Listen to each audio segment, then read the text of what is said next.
25 डिसेंबर 1927 साली माणसांमध्ये भेद निर्माण करणाऱ्या तसेच महिलांना गुलाम बनवून त्यांचे हक्क अधिकार नाकारणाऱ्या मनुस्मृती या ग्रंथाचे महामानव डॉक्टर बाबासाहेब आंबेडकर यांनी महाड येथे दहन केले होते, जाळून टाकले होते। तेव्हापासून 25 डिसेंबर हा दिवस स्त्री मुक्ती दिन म्हणून संपूर्ण देशात संविधानवादी लोक मोठ्या आनंदात साजरा करतात।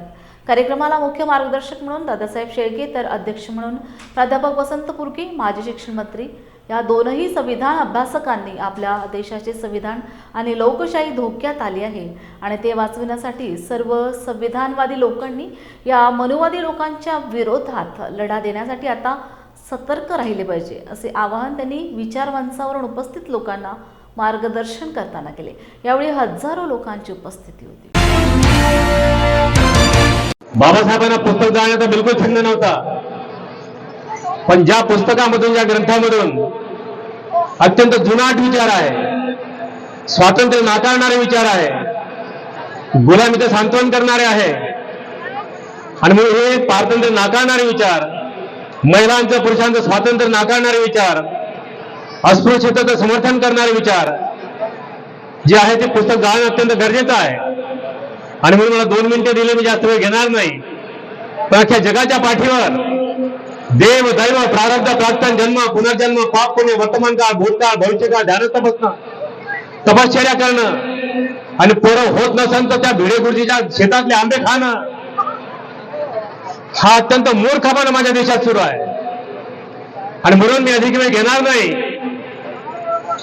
डॉक्टर बाबासाहेब आंबेडकर, मी जाहीरपणे वारंवार सांगत आलोय की डॉक्टर बाबासाहेब आंबेडकर जन्माला आले नसते तर वसंत पुरकेचा शिक्षण मंत्री म्हणून जन्म झाला नसता।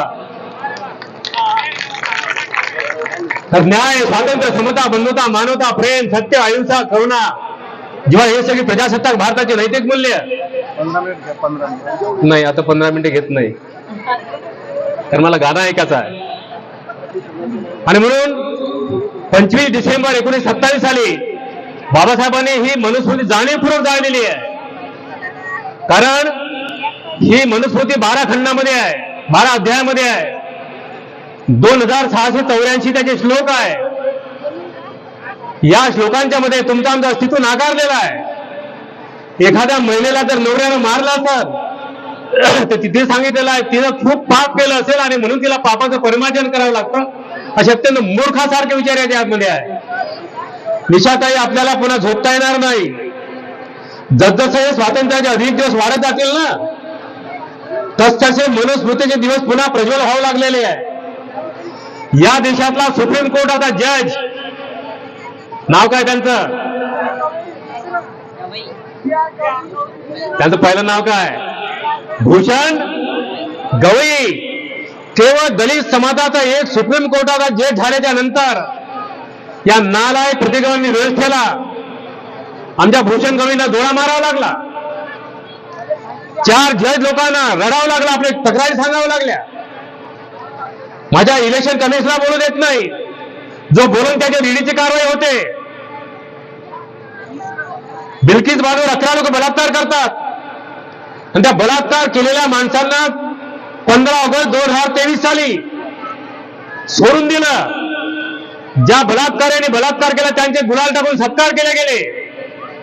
पत्रकारांना मारतात, गुणवंतांना मारतात, साहित्यिकांना मारतात, कलावंतांना बोलू देत नाही। अशा प्रकारचे ही प्रतिगामी शक्ती पुन्हा वर डोकं काढत आहे। आणि म्हणून माझ्या देशामध्ये जीएसटीच्या नावाखाली 425 लाख कोटी लुटलेले आहे। आणि दुसरं पीएम केअर मधून पैसा लुटला, रिझर्व्ह बँकेची लूट केली आणि ह्या सगळ्या पैशाची लूट करून इलेक्शनच्या निमित्ताने माझ्या सगळ्या लाडक्या बहिणींना किती पैसे दिले, 1500 रुपये, 2-2 रुपये, बिहारमध्ये 10,000 रुपये दिले। आणि मग या पैशाच्या बळावर लोकशाहीचा मर्डर प्रकार सुरू झालेला आहे। म्हणून या ठिकाणी आपण मनुस्मृती दहन करता, हे दहन झालेलं नाही, पुन्हा मनुस्मृती तुमच्या आमच्या सगळ्यांच्या डोक्यातून पुन्हा वर डोकं काढत आहे। माझा बहुजन वर्गीय समाज चुपचाप बसत चाललेला आहे।